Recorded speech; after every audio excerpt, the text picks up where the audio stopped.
Muito obrigado. Agora estamos iniciando o estudo sobre o Shintoísmo. O Shintoísmo é uma religião tradicional do Japão. Nós vemos no emblema da Seicho-no-ie, emblema tradicional da Seicho-no-ie, ele é simbolizado pela coroa do sol, parte externa, aquela cor alaranjada, representa o Shintoísmo. Se sobrepõe a ele na suástica branca a lua, simbolizando a lua, que é o budismo, e no interior a cruz inclinada com as pontas picotadas, formando também a estrela, que representa o cristianismo. Então são as três grandes religiões difundidas no Japão na época da fundação da Seicho-no-ie, que estão simbolizadas no emblema da Seicho-no-ie. Então o Shintoísmo, vamos nos pautar aqui pelo nosso livro, pela nossa apostila, a partir da página 81, mas as pessoas que tenham um interesse mais cultural, para entender a Seicho-no-ie, então,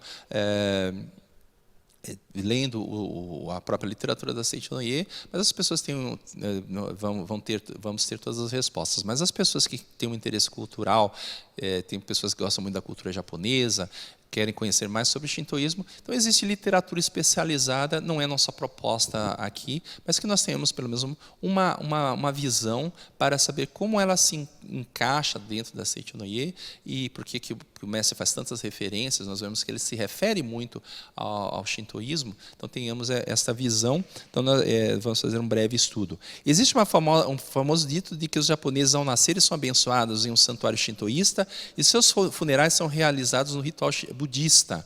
Alguns, ao se casarem, procuram uma igreja cristã. Esse aparente confusão é resultado do longo processo histórico pelo qual passaram as religiões no Japão. O budismo ele foi introduzido no século VI depois de Cristo, né, trazido da China. Então, a primeira referência de budismo ela vem pela Coreia, então é levada uma estátua de Buda, a corte imperial, então as pessoas têm aquele contato, mas ele é introduzido, os seus conceitos, os seus princípios, eles são introduzidos pela China. Então, via China, então chega o budismo, já um budismo que já havia sofrido influência da cultura chinesa, porque o budismo é da Índia, então ele chega através da Rota da Seda, então essa intercâmbio cultural faz com que o budismo seja amplamente difundido na China, e da China ele vai à Coreia primeiro e depois ele chega ao Japão. Então, no século VI, da era cristã, ele chega até o Japão. Também nessa época vieram o confucionismo e o taoísmo. Os ensinamentos confucionistas também vêm da China, tanto o confucionismo como o taoísmo. Esses são mesmo oriundos da China. Os ensinamentos confucionistas tiveram importante papel no período de formação do Estado, da ética e da filosofia japonesa. O taoísmo é percebido no uso do horóscopo chinês, adivinhações e crenças relacionadas a direções auspiciosas. Essa parte de direção auspiciosa, os senhores vão até lembrarem a verdade da vida, que existe um momento que um casal está buscando uma casa e vão consultar um especialista para determinar qual a direção da casa, eles devem adquirir uma casa virada para que direção. Então as pessoas dão muita importância a isso.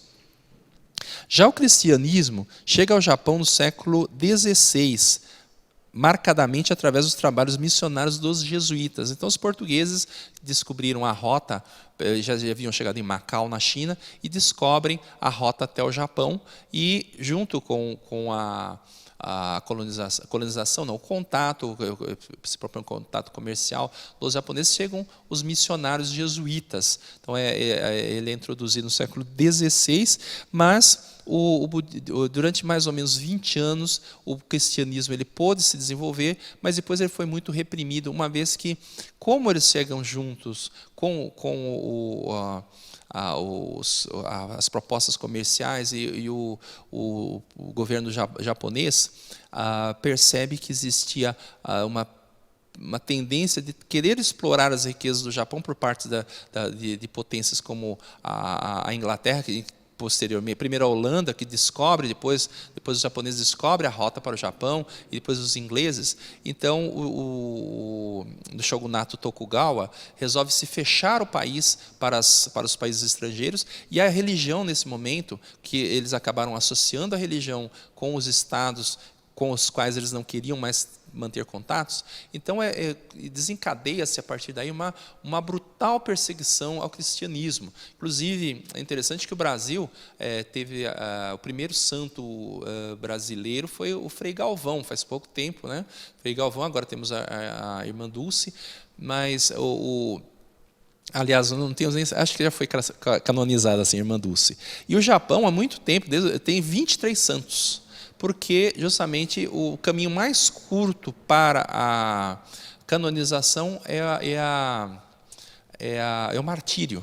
E aí os japoneses, 23 pessoas, se recusaram a abjurar o cristianismo e foram martirizadas por causa disso, então foram canonizadas. Então o Japão tem 23 santos, isso desde do século XVI, que o Japão já tinha 3 santos, e nós, como maior nação católica do mundo, há pouco tempo que tivemos nosso primeiro santo. No sentido religioso, da maioria dos japoneses, o shintoísmo e o budismo podem coexistir pacificamente sem conflito. Para uma pessoa comum, entretanto, a filiação religiosa não se traduz em uma frequência regular aos cultos. A maioria das pessoas visita os santuários e templos como parte dos eventos anuais e rituais de passagem mais marcantes. Aquelas pessoas que vão nas passagens marcantes, nas festividades, mas não frequentam regularmente. Inclusive, existe um período da história do Japão que os santuários shintoístas eram administrados pelos monges budistas, uma coisa interessante. No ano passado, eu estive no Japão e no bairro de Ueno, visitamos um templo budista, e é interessante porque na lateral do templo budista, dentro da área do templo budista, havia um pequeno santuário shintoísta, um pequeno santuário dentro da área do templo budista. Inclusive, dentro havia um espelho simbolizando a divindade ali consagrada, mas o estilo de construção também era como se fosse um pequeno templo budista. Então existe esse sincretismo dentro do Japão. Esses eventos anuais incluem as festividades do santuário e templo. A primeira visita ao templo ou ao santuário do ano, o Hatsumode, e a visita ao túmulo da família durante a festividade Bon. Rituais comemorando os estágios da vida das pessoas e incluem a primeira visita a um santuário pelo recém-nascido, Miyamairi. O festival do santuário Shichigo-san, para os membros de 3 e 5 anos, para os meninos de 3 e 5 anos, e para as meninas de 3 e 7 anos, a cerimônia de casamento shintoísta e o funeral budista. Então, isso é muito peculiar do Japão. É interessante, também ali perto do bairro de Shinjuku. Então, 2 vezes que eu estive no Japão, fiquei hospedado perto desse ficamos nesse bairro, e ali tem um parque que tem um santuário shintoísta, e é interessante que as pessoas vão indo para o trabalho e passam apressadamente, entram para cortar o caminho, mas chegam diante do santuário, vão, fazem uma reverência e depois seguem o seu caminho. É muito interessante, as pessoas vêm, passam rápido, mas dão aquela parada e fazem a sua reverência. Outros realmente vão ali para orar, então é um parque bastante movimentado, alguns vão para orar, mas pelo menos mesmo aqueles que estão passando rapidamente fazem essa reverência. O shintoísmo é a religião nativa do Japão, não possui uma data de fundação ou um fundador. Shinto significa caminho de Deus, ou caminho dos deuses. O ideograma Shin, também pronunciado como Kami, significa Deus ou deuses. E To é o ideograma que significa caminho ou trilha. Não conta com algum credo ou código de ética expressamente formado. Então não existe um aparato filosófico, um aparato ético, literário, que as pessoas possam se pautar. Não existe uma Bíblia. Então a gente vê o cristianismo sempre remetido à escritura budista, perdão. Ele é remetido à escritura bíblica. Como o budismo tem os sutras, então existem, por exemplo, alguns segmentos budistas se pautam apenas pela Sutra de Lótus, que dizem que foi a única pregada diretamente pelo Sakyamuni. Outros, existem várias outras sutras, mas de uma forma ou de outra, existe a literatura, bem como várias pessoas produziram, eminentes monges produziram outras formas de literatura. Mas dentro do shintoísmo não existe. Existe hoje em dia literatura que estuda o shintoísmo. Então são literaturas sobre o shintoísmo, mas não literaturas do shintoísmo. Inclusive no livro O Poder do Mito, do Campbell, existe uma parte que ele conta que um teólogo dos Estados Unidos estava visitando o Japão e foi visitar um santuário shintoísta. Ele viu os rituais e ele comentou com um monge, não sei se um sacerdote shintoísta: eu não entendo a sua filosofia e não entendo a sua teologia. Ele dizia que não conseguia entender. Ele diz: mas nós não temos filosofia nem teologia, nós simplesmente dançamos. Então ele se expressa dessa forma, quer dizer, então, os rituais, eles são têm os movimentos já determinados. Por exemplo, quando existem as miko, que são as auxiliares das cerimônias, que elas fazem os movimentos, é muito interessante nós vermos um ritual, quando existem duas miko se movendo, a impressão é que é um jogo de espelhos. Quer dizer, uma está refletindo a outra, é tão bem ensaiado, tão bem coreografado aquilo, que nós realmente estamos presenciando um balé. Mas isso tem um significado profundo, até o livro do Campbell ele aborda muito isso, que ele vai tocar no inconsciente. Quer dizer, o ritual, ele cumpre uma função psicológica e espiritual muito profunda. Ele simplesmente não tem uma codificação literária. Então não existe uma escritura que possa dizer: aqui está pautada a moral, a ética shintoísta. Então esse tipo de literatura de fato não existe. Seguindo aqui, o texto nos diz: não conta com algum crédito, já li, essencialmente se caracterizam pelos seus rituais e cerimônias, juntamente com a reverência e adoração. A purificação é um aspecto principal de seus cultos. Então, nesse aspecto, a purificação, eu recomendo aos senhores, para entender o espírito do shintoísmo, para aprofundar no espírito do shintoísmo, estudo do livro Imagem, Verdadeiro e Fenômeno, o capítulo Preleções sobre Misogi Harai no Norito. Então, ali o mestre explica sobre o ritual de purificação, e que ele diz que misogi tem o sentido de purificar, é como raspar o corpo, como nós apontamos um lápis, então vamos debastando o lápis. Então esse é o sentido de raspar o corpo, ou raspar a ideia de que nós somos corpos carnais. É bastante profundo esse capítulo, inclusive para entendermos também o sentido de purificação da Seicho no Ie. O mestre diz: voltando ao Misogi Harai no Norito, que também é chamado de Amatsu Norito, ele tem início com a seguinte frase: Takamahara ni kami tsumarimasu. É assim mesmo cantado, né?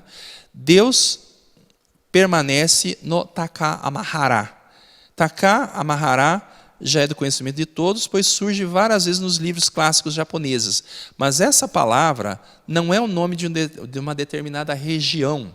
Algumas pessoas pensavam que ela indicava um determinado local, mas não é verdade. Taka, traça uma linha vertical para cima na lousa, é trajetória da vida para o alto, atingindo Deus. Quando regredimos a trajetória da nossa vida até a fonte, chegamos a Deus. A linha vertical simboliza, pois, a vida ou o tempo. Como a vida se perpetua através do tempo, utilizamos a linha vertical para simbolizar isso. Então, a linha vertical representa o tempo. Taka, de Taka, Amahara simboliza o tempo. Então, o tempo, o espaço. Então, vemos que o shintoísmo, através dos seus rituais, ele vai simbolizar ordem. Então essa ordem é que vai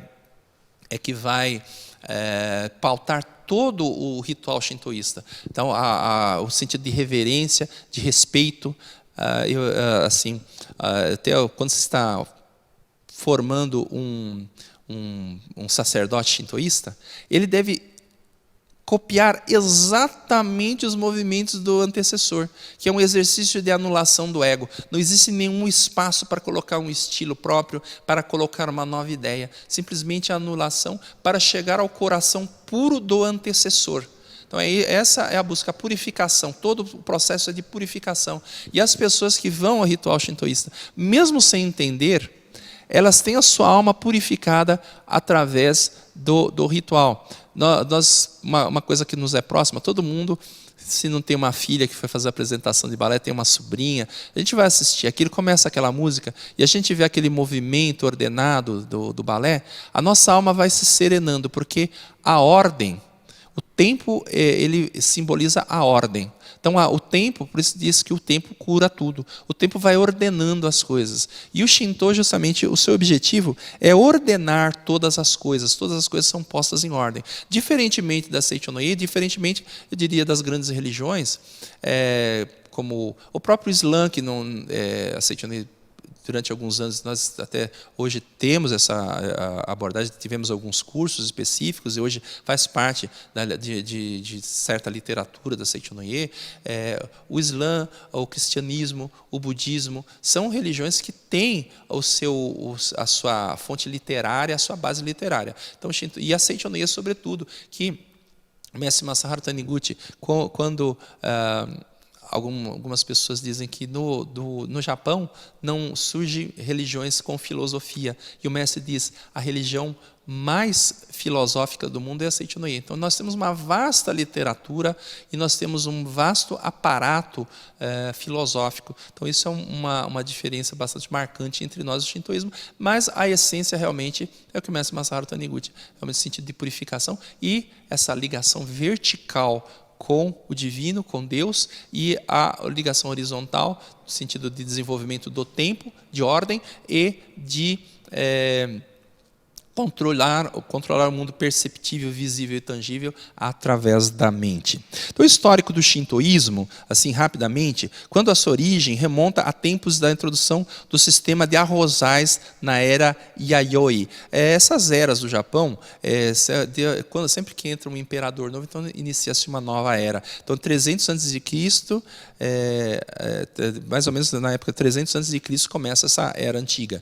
Então, são mais de 2.000 anos de história. Foi quando os rituais agrícolas e festivais, que posteriormente se tornaram parte do shintoísmo, começaram a se desenvolver. Então aí já começa embrionariamente o surgimento dos rituais shintoístas para reverenciar a Deus, agradecer pelas colheitas e também preparar na época de plantio e assim por diante. Os rituais primitivos do shintoísmo visavam garantir a boa colheita e proteger os membros da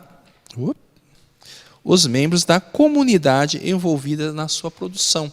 Então, era esse sentido de reverenciar a Deus para receber a proteção. Por volta do século V, o Japão vai se tornando um estado unificado. Então, o Japão eram tribos, eram clãs, tribos, e depois começou a se tornar um estado unificado. E gradativamente esses deuses vão sendo relacionados a uma espécie de hierarquização e vai se consolidando, submetendo-se aos deuses ligados ao poder central. O imperador passa a ser o sacerdote supremo da nação, que assegura a boa colheita e assim passa a ocupar o lugar máximo como autoridade religiosa. Então isso se perpetua até hoje. Então a data mais importante para o povo japonês é o dia 1º do ano.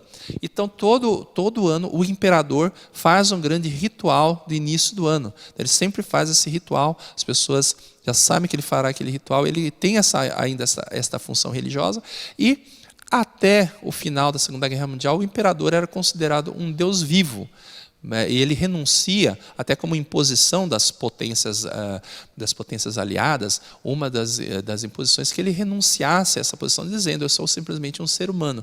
Mas, na revelação divina, se diz que não existe nenhum absurdo nisso, que o sentido do imperador divino surgiu de um povo que se sabia divino. Então, quando nós reconhecemos que somos divinos, nós podemos reconhecer o imperador como ser divino. Não é um tipo de idolatria, como se ele fosse um ser diferente, mas realmente havia essa consciência de que o povo era um povo divino. Quando, pelo materialismo, o povo japonês perdeu essa consciência, ou se perdeu, ou se ela ficou um pouco embotada, então o imperador também saiu dessa condição de ser divino. O budismo passou também, o próprio nome Shinto surgiu como uma contraposição ao budismo. Porém, a partir de então, ao longo de toda a história, o shintoísmo e o budismo foram se influenciando mutuamente, gerando até sincretismos. O budismo passou a ser também a religião adotada pelos imperadores. Na era Nara, século VIII, o imperador Shomu ordenou a construção da grande estátua do Buda, inaugurada em 752, já da era cristã. Entre os séculos X e XIX, apesar de manter a figura do imperador, que continuava com as suas atribuições religiosas, o Japão viveu um longo período em que o poder estava nas mãos dos guerreiros e senhores feudais. Então, são a época dos shogunatos. No século XIX, houve a restauração e organização do poder central em torno do imperador. Foi a partir de então que o shintoísmo passou a ser considerado a religião de Estado. Paralelamente, subsistiram formas mais populares de shintoísmo. Paralelamente, após o término da Segunda Guerra Mundial e a rendição do Japão, o imperador declarou renúncia de sua condição divina e o shintoísmo deixou de ser a religião oficial do país. Hoje em dia, os santuários são organizados por associações e não mais administrados pelo governo central. Inclusive, esse shintoísmo de Estado é uma distorção do shintoísmo, porque tinha finalidades políticas e hoje em dia então voltou a ser um shintoísmo mais puro. Os kamis, embora a palavra kami possa ser usada para se referir a um único Deus, ela também pode ser usada no coletivo para designar uma variedade de deuses. Costuma-se dizer que no shintoísmo existem milhões de kamis e o universo está repleto de kamis. Então, nós ouvimos falar muito, aqui na Seichinoi, por exemplo, Amaterasu ou Amaterasu Omikami, é a divindade que é venerada no santuário Ise, o principal santuário shintoísta, considerada a governante do céu e deusa do sol. Então, nós temos várias divindades. Inclusive, existem as divindades protetoras de localidades, de vilas. Indo ao Japão, então, é muito comum ver um pequeno santuário na entrada da vila que são consagrados à divindade protetora. Então, existe a divindade do rio, a divindade de cada montanha. Então, existem esses deuses e deuses maiores, se nós queremos uma referência literária de onde se baseia o shintoísmo, porque ali está a própria configuração da mentalidade japonesa, o pensamento japonês, então nós devemos consultar os livros como Kojiki e o Nihon Shoki. No século VIII foram feitas as compilações das crenças da história mitológica do Japão, o Kojiki, compilação dos assuntos antigos, e o Nihon Shoki, crônicas do Japão. Em 712 e 720, respectivamente. Esses livros ensinam, dentre outras narrativas, como os deuses Kami, Izanagi e Izanami formaram as ilhas japonesas e geraram os deuses principais, Amaterasu Omikami, deus do sol, Tsukuyomi no Mikoto, deus da lua, e Susanoo no Mikoto, deus das tempestades. Traçam a linha imperial até chegar à era dos deuses. Acredita-se que o tratamento de Amaterasu Omikami, o tataraneto ou tetraneto de Amaterasu Omikami foi o imperador Jinmu, o primeiro imperador do Japão. Eu recomendo para as pessoas que querem ver essa narrativa a formação do Japão, com a Amaterasu, o Susanoo, é a história do Susanoo. Busque no YouTube Príncipe Suzano, está escrito Suzano, Suzano é com S, S no meio, né? Então é Príncipe Suzano e o Dragão de 8 Cabeças. É um desenho animado bem interessante que mostra a criação do mundo e dá um tratamento, uma historinha infantil, mas ali está bastante fiel à escritura japonesa. Então, vale a pena. Príncipe Suzano e o Dragão de 8 Cabeças. Santuários, sacerdotes e festividades. Um santuário é considerado uma morada de Deus ou deuses. Não é um local de pregações, mas de cultos e rituais. No seu interior há um objeto que simboliza a divindade, como um espelho, por exemplo, ou uma espada. Na entrada da área considerada sagrada de um santuário há um portal, o Tori. Quando nós passamos o portal, recebemos a primeira purificação. Em festividades shintoístas acontecem também procissões e desfiles que envolvem toda a comunidade. Em algumas festividades, membros da comunidade desfilam carregando e agitando para cima e para baixo o mikoshi, um altar portátil. Essas procissões são alegres e ruidosas e marcam a presença da divindade na comunidade. O culto shintoísta. Os cultos variam desde os rituais realizados no lar, diante do Kamidana. Kamidana é um santuário doméstico. A maioria dos lares japoneses, então, tem, não sei se ainda hoje, né, mas tradicionalmente havia dois. O Kamidana, que é para Deus, e um pouquinho mais para baixo o Butsudan, que é destinado... Butsudan, família budista, né, mais um oratório destinado a render culto ou render oração aos antepassados. Então, o Kamidana fica em uma posição um pouquinho mais alta. Para a gente saber do que se trata, quem já viu esse tipo de santuário, o Kamidana, é um que parece uma casinha. Então, ele tem um telhadinho, normalmente tem um quintalzinho, uma escadinha. Então, esse é o Kamidana. Ele é destinado a alguma divindade, a algum deus.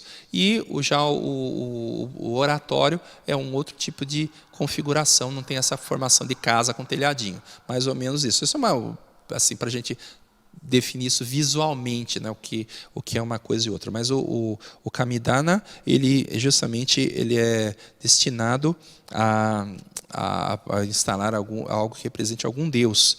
Tem como objetivo louvar e reverenciar o Kami, buscar paz, felicidade, afastar acidentes, etc. Então, esse é o objetivo do Kamidana. Um aspecto importante é o rito de purificação que visa eliminar e banir as impurezas, como a gente já falou no início, né? Para considerar um lar, pode consistir em lavar a boca e as mãos e também ritos realizados pelos sacerdotes. São realizadas oferendas de alimentos, bebidas ou dinheiro. Doenças chamadas de kagura e outras formas de atividades, danças chamadas de kagura e outras formas de atividades artísticas podem também ter um significado religioso de oferenda à divindade. Um dos rituais mais característicos é o de bater palmas após a realização de reverência. As novas religiões são seitas shintoístas. Algumas seitas são consideradas ligadas ao shintoísmo. São entidades de origem recente e fazem parte das chamadas novas religiões do Japão. Algumas de maior destaque e encontram-se mencionadas nos livros da Seichonoye. A Kurozumi-kyo, ou seita Kurozumi, fundada em 1814 por Munetada Kurozumi. E a Tenri-kyo, ou seita Tenri, fundada em 1838 por Miki Nakayama. Essa Tenri-kyo também está instalada aqui no Brasil, né? Temos a Konkokyo, ou seita Konko, fundada em 1859 por Bunjiro Kawate. E temos também a Omotokyo, ou seita Omoto, fundada em 1892 por Nao Naguchi. Inclusive, o mestre Masaharu Taniguchi fazia parte da Omotokyo. E, apenas como curiosidade, da Omotokyo foram fundadas mais 18 outras denominações religiosas, inclusive a Seichoren, pessoas que participavam, fundaram mais 18 denominações religiosas, e também o Aikido, o fundador do Aikido também fazia parte da Omo Tokyo. Então, assim, um painel muito rápido para termos uma noção sobre o shintoísmo. As pessoas que tenham interesse, então, devem buscar literatura especializada para poder ter um aprofundamento e uma visão mais abrangente. Muito obrigado, muito obrigado, muito obrigado.